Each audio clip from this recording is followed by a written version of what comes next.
All right. Well, while my AR-15 videos are in upload heaven or hell, whichever you'd want to call that, because I had to do another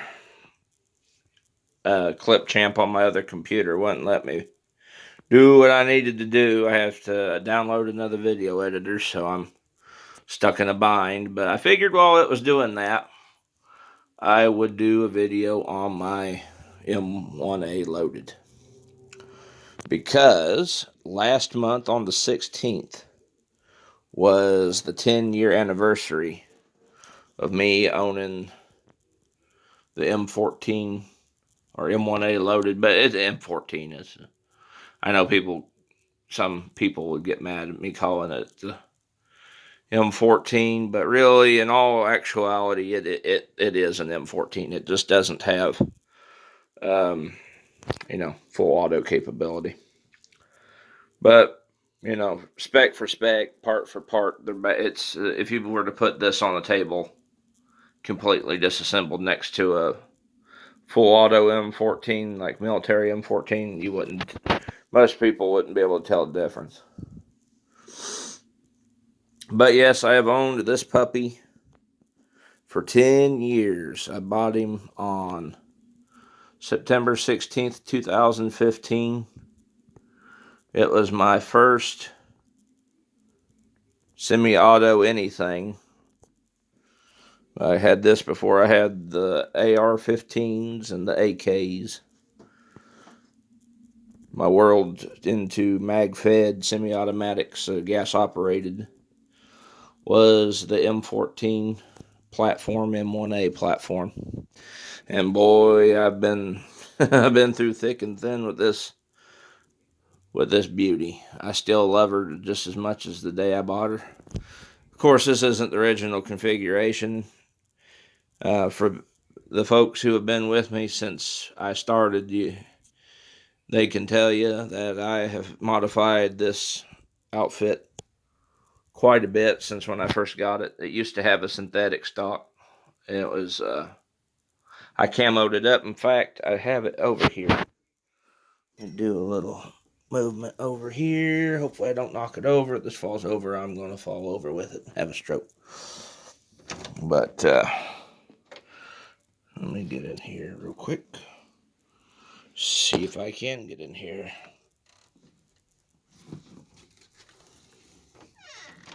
Yeah, here's the old original stock that came with him. Had it in the closet.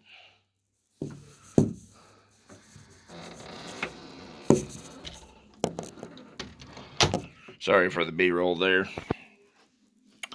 But yes, this was the original stock for the M1A Loaded.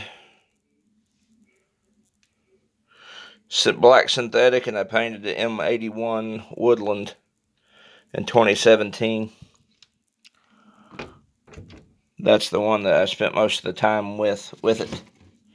This stock here goes to my M1A Scout Squad NBS. And then in my gun cabinet, I have another, if I can get it out without knocking everything over.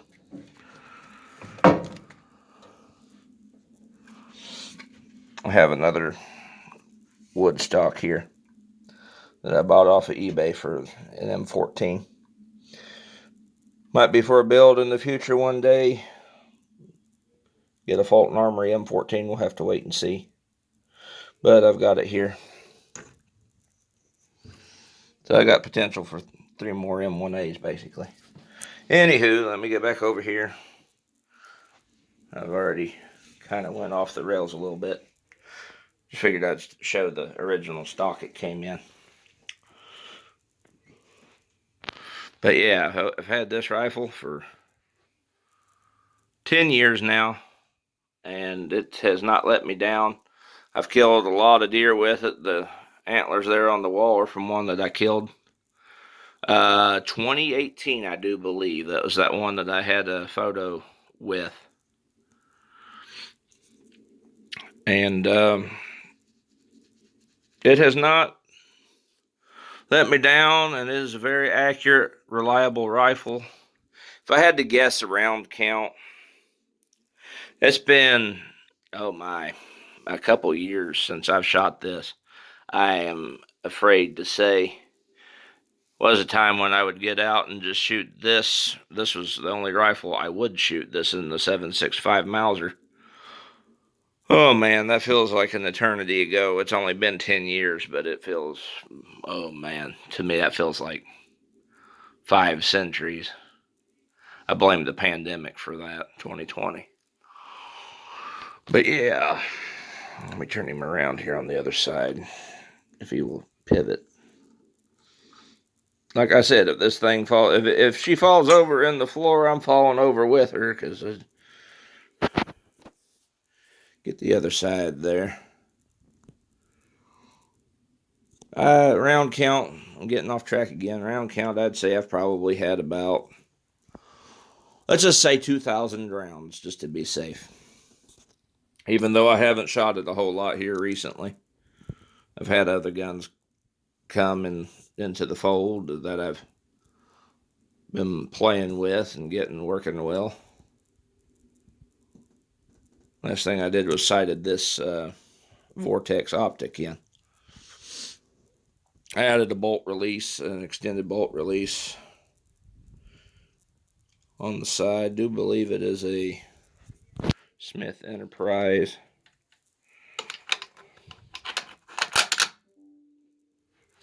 Apparently my computer updated. But yeah, extended bolt release, you hit the button. Sends the bolt home. As you just heard. Yeah, and I got dirt on my fingernails. I got gunpowder under them. Big whoop. All in all, I've been happy with it. I've been with the M14 platform for so long. I remember back in the day when I first bought this rifle, it was like a M14 M1A Renaissance there, fall of 2015, because everybody was getting M14s. Oh my God, it was me. Mac Daddy 1911 A1 had his M14 for a while. Disposable 762 he had 2 M14s, I think. I haven't watched him in a hot minute. And then there was a few other guys that was subscribed to, and they were subscribed to me, that had M14s. And I remember this one guy, he was out shooting a frozen pond with the M1A Scout Squad and the M1A SOCOM. And they just out there mag dumping that ZQI 308 that you used to be able to get at Walmart for like $9 a box of 20. Oh my God.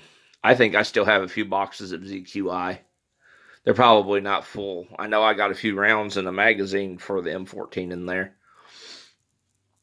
But that, getting into the M14, that was the way of YouTube back then. And then a few bigger YouTube channels started doing hit pieces on them. I remember seeing, because the M14 for the longest time was not a hated rifle at all. People revered them very well, but now it seems here in 2025, I've seen a few videos from a few other channels. It seems like if you really, really want to get some quick views, just make a video called "The M14 Sucks," or "I hate this rifle, the M14, and why it's awful," and it's the spawn of Satan, and they used it to crucify Jesus, and the Nazis carried it during the Holocaust, and Stalin used it to take control of the Soviet Union. Whatever narrative you want to push, that seems to be all the media literature you see on the M14 these days. At least from my perspective.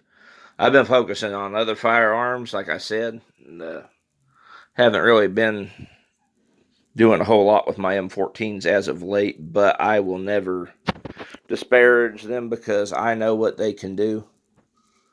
Yeah, it takes a little elbow grease and some work. They're definitely not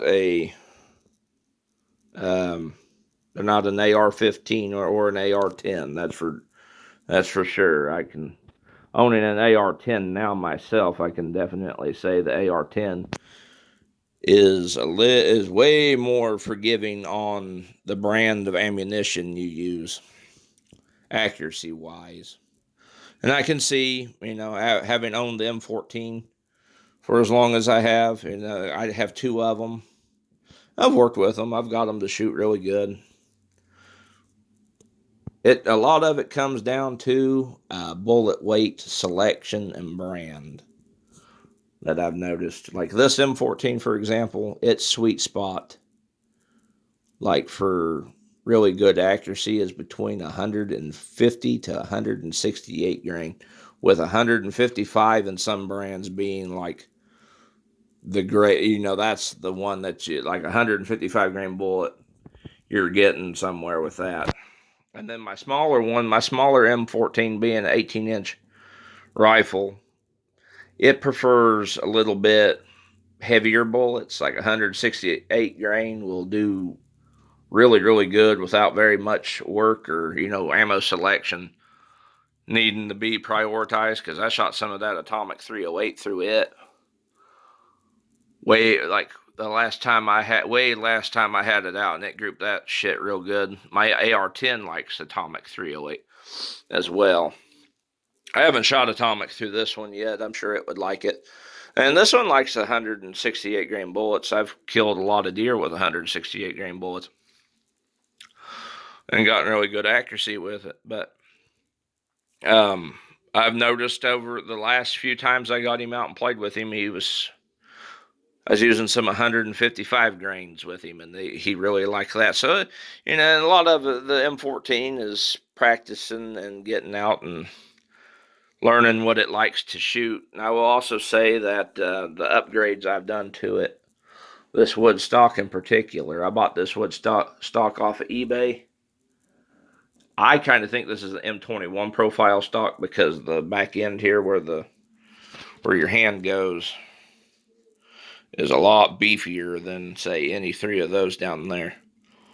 So it's like a national match stock. And I got it off of eBay. I really didn't know it was an M21 stock until I got it on the gun type deal. And it's helped accuracy immensely, because it's took all the play in the ferrule out up here. See, it don't rattle. I'm sitting there. I mean, it does ever so slightly, but not as much as it did when it was in the synthetic stock.